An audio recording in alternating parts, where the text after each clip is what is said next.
여러분의 인생을 명품으로 만드는 비밀, 지금부터 시작합니다. 행복은 자식에게서 올 줄 알았는데 결국 답은 내 안에 있었습니다. 안녕하세요. 저는 65살 평범한 아버지 김명수입니다. 평생 택시 운전과 막노동을 전전하며 가족을 먹여 살렸고 동네 사람들 사이에선 생활력 강한 아버지라는 말을 자주 들었습니다.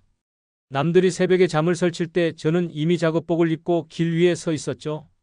겨울엔 체온이 얼어붙어 손가락이 잘린 듯 저려도 여름엔 땀이 등줄기를 따라 주르르 흘러내려 속옷이 소금 자국으로 굳어도 가족 생각하면 버틸 수 있었습니다. 제 좌우명은 늘 같았습니다. 내 자식들만큼은 절대 내 꼴 나게 하지 말자. 그 신념 하나로 젊음을 갈아 넣었습니다. 막노동판에서 다친 어깨를 제대로 치료할 시간도 없었고 택시 운전할 땐 졸음을 쫓으려고 하루 5캔씩 자판기 커피를 들이켰습니다. 그 덕분에 위궤양 진단을 받았지만 그마저도 대수롭지 않게 넘겼죠. 누군가 제 몸 걱정을 해주면 늘 같은 말로 얼버무렸습니다. 괜찮아, 나는 원래 튼튼해. 하지만 저는 몰랐습니다. 제 몸은 버텼을지 몰라도 제 인생의 시간은 조용히 녹아내리고 있었다는 사실을요. 이제 와서 돌이켜보니 노후는 정말 갑자기 와버렸습니다. 예고도 없이 어느 날 문득 내가 이제 늙었구나 하고 깨닫게 되더군요. 첫 번째 충격은 거울 속 저의 낯선 얼굴이었습니다. 일하다 허리를 삐끗해 응급실에 들렀는데 대기실 거울에 비친 제 얼굴을 보고 깜짝 놀랐습니다. 눈밑이 퀭하게 꺼지고 흰머리는 어느새 귀 옆을 덮고 있더군요. 순간 제 손이 제 얼굴을 더듬었습니다. 거울 속 남자는 분명 60이 넘은 노인이었습니다. 두 번째 충격은 휴대폰이었습니다. 연락처 맨 위에 저장된 이름 큰딸. 하지만 최근 통화 기록엔 공백뿐이었습니다. 용기 내서 전화를 걸면 아빠, 지금 회의 중이에요. 나중에 다시 연락드릴게요. 짧은 한마디뿐이었죠. 나중에라는 말은 끝내 오지 않았습니다. 문자는 더 서운했습니다. 긴 문장은 사라진 지 오래고 이제는 넵 같은 이모티콘만 돌아오더군요. 제가 그토록 키워낸 자식들, 왜 나와의 대화는 이렇게 짧아진 걸까요? 세 번째 충격은 집이었습니다. 퇴직 후 맞이한 첫날 아침 5시 반에 눈이 번쩍 떠졌습니다. 수십 년 동안 몸에 밴 습관이었죠. 세수를 하고 면도를 하고 점퍼를 챙겨 입었는데 문득 발걸음이 멈췄습니다. 더 이상 갈 곳이 없다는 걸 깨달았거든요. 운수업에서 손 뗀 지 하루 만에 제 하루가 텅 비어버린 겁니다. 달력은 하얀 칸투성이었고 제 이름으로 된 약속은 단 한 줄도 없었습니다. 그제야 아내가 세상을 떠난 지 벌써 10년이 지났다는 사실이 가슴 깊이 파고들었습니다. 그동안은 일에 매달려 외로움을 애써 잊을 수 있었는데 이제는 숨 쉴 틈 없이 밀려드는 고요 속에서 아내의 빈자리가 더욱 크게 다가왔습니다. 텅 빈 부엌, 다림질된 옷을 건네주던 손길, 당신 밥 먹었어요? 라며 챙겨주던 목소리.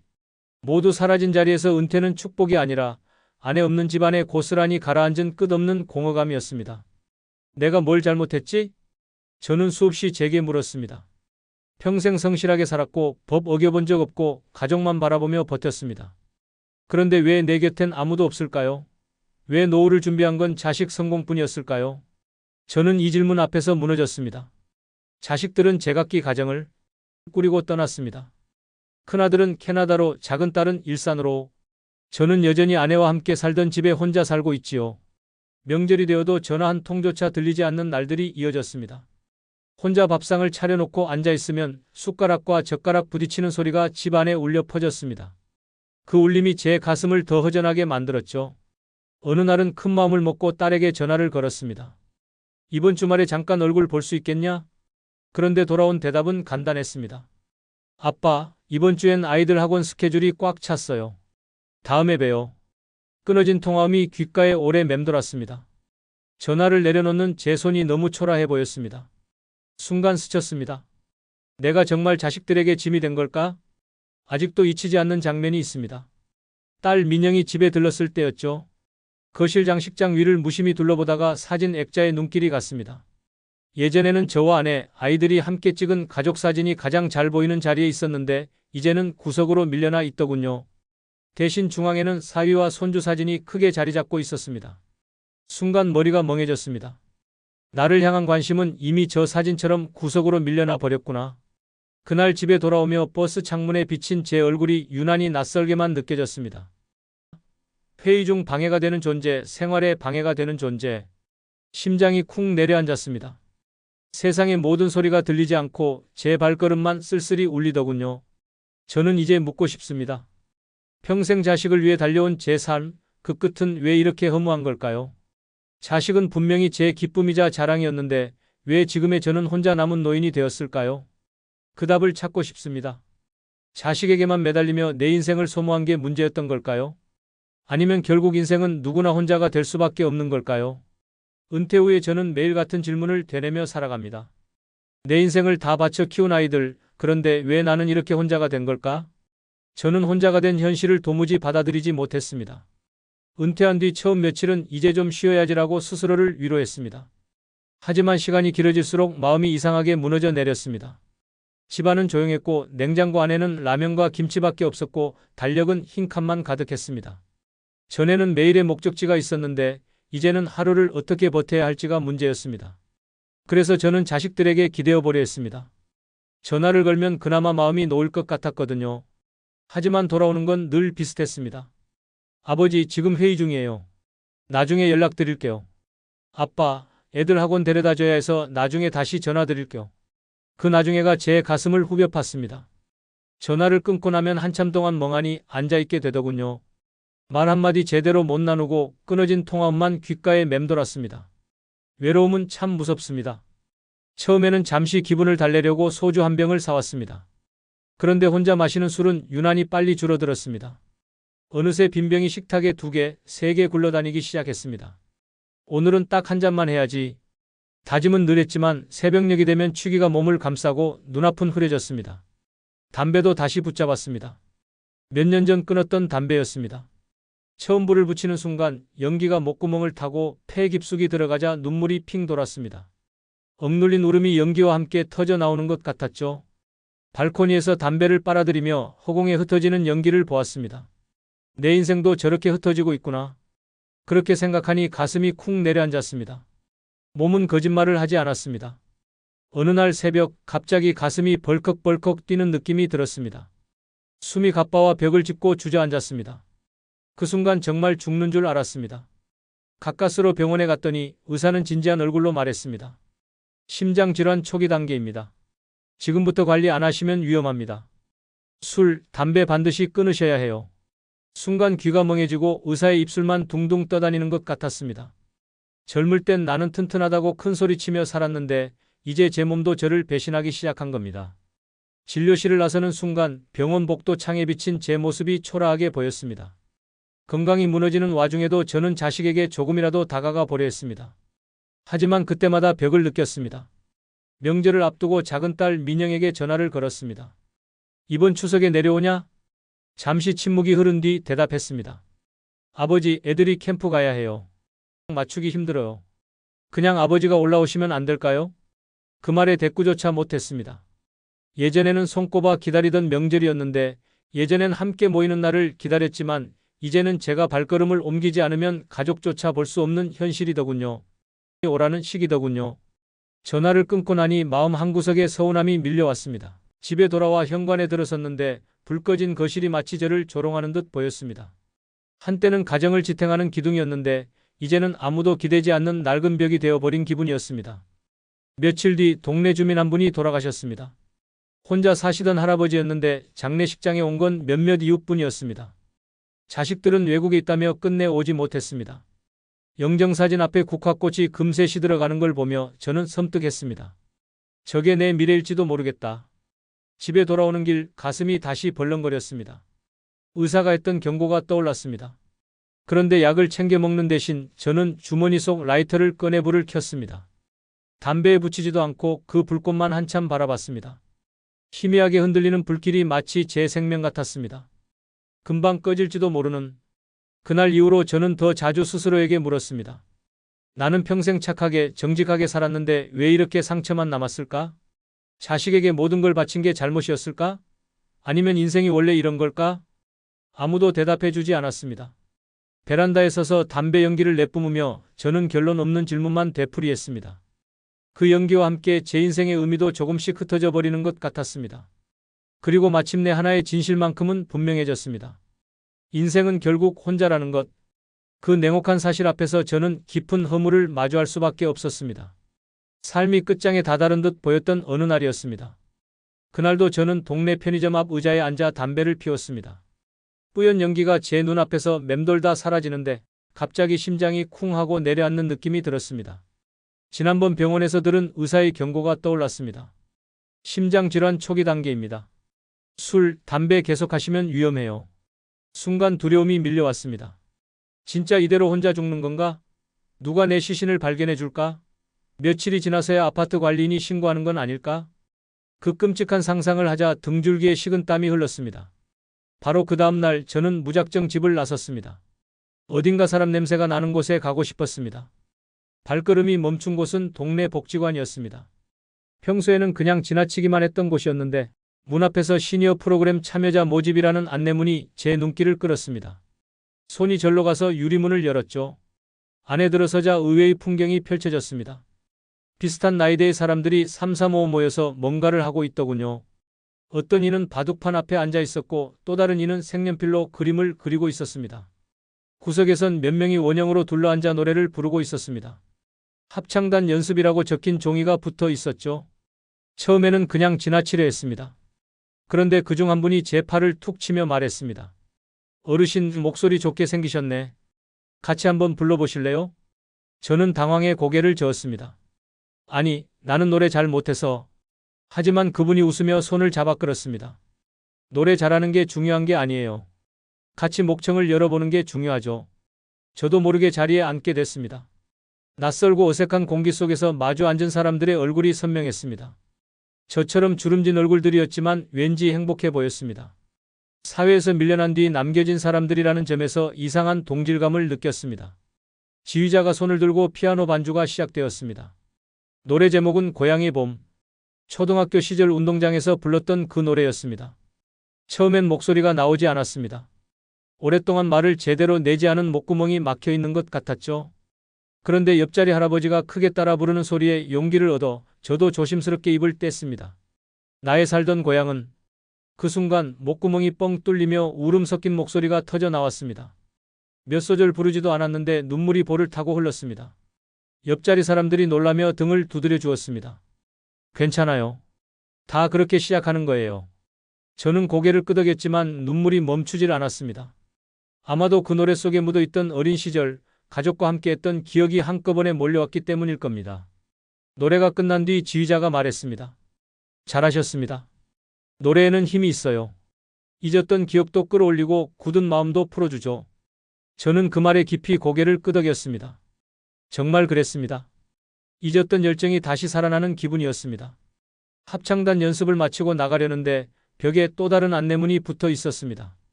시니어 글쓰기 모임 참가자 모집. 이상하게도 눈길이 갔습니다. 어쩌면 오늘의 눈물을 글로라도 남기고 싶었던 걸지도 모릅니다. 다음 주에 찾아갔습니다. 첫날 연필을 잡으니 손이 덜덜 떨렸습니다. 종이 위에 글자를 쓰는 게 이렇게 힘든 일인지 몰랐습니다. 그런데 강사가 말했습니다. 잘 쓰려고 하지 마세요. 그냥 솔직하게 쓰시면 됩니다. 그 순간 마음이 놓였습니다. 저는 제 일상을 적기 시작했습니다. 오늘 아침에 눈을 떴다. 여전히 혼자였다. 하지만 복지관에서 노래를 부르며 울었다. 글자가 종이를 메우자 마음속 응어리가 조금씩 풀렸습니다. 모임 사람들과 서로 글을 읽어주며 공감하는 과정에서 저는 오랜만에 제 이야기를 귀 기울여 들어주는 사람들이 있다는 사실에 위로를 받았습니다. 그 무렵 저는 생활 패턴을 바꿔보기로 했습니다. 매일 술과 담배에 갇혀있던 몸을 조금이라도 움직여야겠다고 결심했습니다. 그래서 아침에 일어나 동네 공원을 돌았습니다. 처음에는 한 바퀴만 돌아도 숨이 찼습니다. 그런데 며칠 지나니 조금씩 숨 쉬는 게 편해졌어요. 공원 벤치에 앉아있던 노인들이 제게 말을 걸었습니다. 처음 보는데 자주 오세요. 그렇게 인사가 오가며 자연스럽게 아침 친구들이 생겼습니다. 또 어느 날은 복지관 공지에서 무료급식 봉사자 모집을 보았습니다. 망설이다 신청했습니다. 하루 종일 국을 푸고 밥을 담고 설거지를 하며 땀을 흘렸습니다. 그런데 놀라운 건 집에 돌아와서 느낀 피곤함이 달랐다는 겁니다. 택시 운전으로 번 돈을 모두 자식에게 보내던 그 시절의 피곤함은 허무했지만 누군가에게 따뜻한 밥을 건네주며 흘린 피곤함은 오히려 마음을 채워주었습니다. 그렇게 저는 조금씩 달라졌습니다. 합창단에서는 사람들과 함께 목청을 열며 다시 웃음을 되찾았고 글쓰기 모임에서는 제 이야기를 들려주며 공감을 얻었습니다. 아침 산책과 봉사활동은 제 몸과 마음을 다시 살아있게 만들었습니다. 무엇보다 가장 큰 변화는 다시 제 자신이 누군가에게 필요한 존재라는 걸 느꼈다는 겁니다. 합창단에서 누군가 음을 놓치면 제가 먼저 맞춰 불러주었고, 글쓰기 모임에서는 제 이야기에 눈물 흘리는 분들이 있었습니다. 급식소에서는 어르신들이 고맙습니다라며 제 손을 꼭 잡아주었습니다. 그 따뜻한 손길은 잊혀졌던 아버지라는 호칭보다 더 큰 의미로 다가왔습니다. 어느 날 합창단에서 지역대회에 나가게 됐습니다. 저는 무대에 서는 게 두려웠습니다. 하지만 지휘자가 말했습니다. 우리가 잘 부르는 게 중요한 게 아니라 우리가 살아있다는 걸 보여주는 겁니다. 무대 조명이 켜지고 관객들의 시선이 쏟아졌습니다. 저는 심장이 뛰는 걸 느꼈습니다. 그러나 이번엔 병 때문에 두근거린 게 아니라 오랜만에 살아있다는 짜릿함 때문이었습니다. 노래가 끝난 뒤 관객석에서 박수가 쏟아졌습니다. 저는 눈물이 핑 돌았습니다. 열정 끝에 좋은 날이 온다는 말, 그게 진실이라는 걸 그 순간 알았습니다. 무대에서 내려온 그날 밤 저는 오랫동안 잠을 이루지 못했습니다. 귀에는 여전히 박수 소리가 메아리쳤고 가슴은 쿵쾅거렸습니다. 하지만 이번 두근거림은 병 때문에 겁이 나는 두근거림이 아니었습니다. 살아있다는 짜릿한 증거 같은 두근거림이었죠. 저는 침대에 앉아 스스로에게 속삭였습니다. 아직 끝나지 않았다. 내 인생은 여전히 무대 위에 있다. 저는 이제 담담히 말할 수 있습니다. 자식은 제 인생의 전부가 아니었습니다. 물론 그들을 위해 살았던 지난 세월을 후회하지는 않습니다. 하지만 분명한 사실은 인생의 주연은 결국 나 자신이었다는 것입니다. 그동안 저는 제 인생을 마치 조연처럼 살았습니다. 늘 자식이라는 주연의 뒤에서 땀 흘리고 그들을 빛내주기 위해 제 몸을 갈아 넣었죠. 하지만 그들이 커서 떠난 뒤 남은 무대 위에는 저 혼자만 덩그러니 서 있었습니다. 그때서야 알았습니다. 처음부터 이 무대의 주연은 나였다는 것을요. 저는 여러분께 이 말을 꼭 전하고 싶습니다. 자식에게 의지하지 마세요. 그 말이 차갑게 들릴지 모릅니다. 하지만 이게 냉정한 현실입니다. 저는 퇴직 후 외로움에 허덕이며 자식에게 수없이 전화를 걸었습니다. 돌아온 건 지금 바빠요라는 말뿐이었죠. 자식은 우리의 삶에서 소중한 존재이지만 그들에게 우리가 전부일 수는 없습니다. 그들도 자신의 인생을 살아야 하니까요. 자식이 잘 되길 바라는 마음은 자연스럽지만 그들의 삶에 매달리는 순간 우리의 노후는 산산조각 날 수 있습니다. 그래서 저는 이제 기대하지 않습니다. 연락이 오면 반갑게 받고 오지 않으면 그뿐입니다. 그 거리를 인정하니 오히려 마음이 편해졌습니다. 둘째로 건강관리와 작은 습관이 최고의 자산이라는 사실을 강조하고 싶습니다. 저는 술과 담배로 제 몸을 망쳤습니다. 심장질환 초기 진단을 받았을 때 정말 세상이 무너지는 줄 알았습니다. 그날 의사의 경고가 제 귀에 울렸습니다. 지금부터라도 관리하지 않으면 위험합니다. 그때부터 저는 매일 아침 산책을 시작했습니다. 처음에는 한 바퀴 돌고도 숨이 차서 벤치에 털썩 주저앉았습니다. 하지만 포기하지 않고 조금씩 늘렸습니다. 지금은 동네 공원을 3바퀴 도는 게 일상이 되었고 주말에는 가벼운 등산도 다닙니다. 작은 습관이 제 삶을 지탱해 줍니다. 술자리를 줄이고 대신 따뜻한 차를 마셨습니다. 담배를 피우고 싶을 땐 노래 연습을 했습니다. 글쓰기 모임에서 하루 일과를 적다 보면 담배 생각도 잦아들었습니다. 그렇게 몸과 마음이 조금씩 회복되자 인생의 의욕도 다시 살아났습니다. 셋째는 새로운 도전을 두려워하지 말라는 겁니다. 저는 은퇴 후 집안에 틀어박혀 있었습니다. 하루 종일 TV만 보며 내 인생은 끝났다는 생각을 되뇌었습니다. 그러다 우연히 합창단에 들어갔습니다. 처음에는 음이탈이 부끄러워 입을 다물고 있었지만 어느 날 목청을 열어 노래를 부르자 눈물이 터져 나왔습니다. 그리고 그 순간 깨달았습니다. 아직도 내 안에는 뜨거운 무언가가 살아있구나. 글쓰기 모임에 참여하고 무료 급식소에서 국을 푸는 봉사를 하면서 저는 점점 달라졌습니다. 제 존재가 누군가에게 다시 의미를 가지기 시작했습니다. 무대에서 노래할 때 쏟아진 박수는 한때 초라한 노인이라고 스스로를 비하하던 저를 완전히 뒤집어 놓았습니다. 도전은 거창하지 않아도 됩니다. 작은 산책, 작은 글쓰기, 작은 봉사 그것만으로도 삶은 달라집니다. 그리고 어느 날 깨닫게 됩니다. 열정 끝에 반드시 좋은 날이 온다. 합창단은 결국 전국대회에 진출했습니다. 조명이 켜지고 수백 명의 시선이 쏟아지는 순간 저는 한때 두려워했던 무대 위에 당당히 서 있었습니다. 옆에서 함께 노래하는 사람들의 목소리가 제 목소리와 섞였습니다. 노래가 끝난 뒤 관객들이 일어나 박수를 보냈습니다. 그 박수는 저에게 이렇게 말해주는 것 같았습니다. 당신은 더 이상 초라한 노인이 아니다. 당신은 지금 인생의 무대 위에 서 있는 주연이다. 저는 무대 위에서 미소 지었습니다. 오래된 주름이 환하게 펼쳐지는 걸 스스로 느꼈습니다. 저는 이제 확신합니다. 노후는 끝이 아닙니다. 오히려 또 다른 시작입니다. 저는 여러분께 말하고 싶습니다. 1. 자식에게 올인하지 말고 스스로의 인생을 지켜라. 우리가 평생을 바쳐 키운 자식은 분명 소중한 존재입니다. 하지만 자식은 결국 독립된 인격체이고 자신만의 길을 가야 합니다. 모든 희망과 기대를 자식에게만 걸어놓으면 그들이 떠난 순간 우리 인생은 텅 비게 마련이죠. 실제로 제 주변에도 자식에게 전 재산을 투자했지만 노후에 큰 상실감을 겪는 어르신들을 많이 봤습니다. 자식은 사랑하되 우리의 인생 무대의 주연은 항상 자기 자신임을 잊지 말아야 합니다. 만족할 줄 아는 자가 즐겁다라는 말처럼 자식이 주는 기쁨에만 매달리지 말고 나 스스로 누릴 수 있는 기쁨을 만들어 가야 합니다. 자식이 전화를 하면 반갑게 받고 연락이 없으면 내 일상에 충실하면 되는 거죠. 작은 산책, 작은 취미가 그 빈자리를 채워줍니다. 결국 노후의 행복은 자식이 아닌 내 삶을 어떻게 채워가는가에 달려 있습니다. 2. 건강은 최고의 재산, 작은 습관부터 지켜라. 젊을 땐 돈이 최고인 줄 알지만 나이가 들수록 건강이야말로 최고의 자산임을 절실히 깨닫게 됩니다. 병원 진단서 한 장이 삶의 무게를 송두리째 바꿔놓습니다. 하지만 건강을 지키는 방법은 생각보다 거창하지 않습니다. 매일 일정한 시간에 일어나 가볍게 걷고 제때 밥을 먹고 과음과 과식을 피하는 것. 그 단순한 습관이 우리 몸을 지켜줍니다. 예를 들어 하루 20분씩 걷는 것만으로도 심장병, 치매, 우울증 위험이 줄어든다는 연구 결과가 있습니다. 건강한 내면은 건강한 내면에서 비롯된다라는 서양의 말처럼 마음가짐부터 바로 세워야 몸도 따라옵니다. 작은 습관을 지키는 것이 곧 내 노후 연금과도 같습니다. 돈은 잃어도 다시 벌 수 있지만 건강은 잃으면 되돌리기 어렵습니다. 3. 새로운 도전을 두려워하지 마라. 많은 시니어들이 이 나이에 무슨 새로운 거래? 라며 스스로를 가두곤 합니다. 하지만 인생은 60 이후에도 충분히 새로 시작할 수 있습니다. 저 역시 합창단 활동, 글쓰기 모임, 봉사활동을 시작하면서 삶이 달라졌습니다. 처음엔 어색하고 부끄러웠지만 그 한 발짝이 제 인생의 방향을 바꿔놓았습니다. 천리길도 한 걸음부터라는 말처럼 작은 시작이 큰 변화를 만듭니다. 새로운 취미, 새로운 친구, 새로운 배움. 그 어느 것도 늦지 않았습니다. 오히려 노후라는 시기는 남의 눈치를 덜 보고 내 인생을 온전히 즐길 수 있는 시기이기도 합니다. 두려워하지 말고 문을 열어보세요. 그 안에 새로운 무대가 기다리고 있습니다. 자식에게 의지하지 말고 스스로 서십시오. 건강관리와 작은 습관이 당신의 가장 큰 자산입니다. 새로운 도전을 두려워하지 마십시오. 열정 끝에 반드시 좋은 날이 옵니다.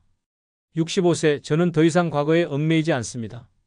저는 오늘도 합창단 연습실로 향합니다. 그리고 마음속으로 이렇게 되뇌입니다. 내 인생의 주연은 결국 나다. 당장 실천할 수 있는 행동 3가지 알려드립니다. 하루 20분이라도 걷기. 매일 감사한 일 3가지 적어보기. 누군가에게 먼저 따뜻한 안부 묻기.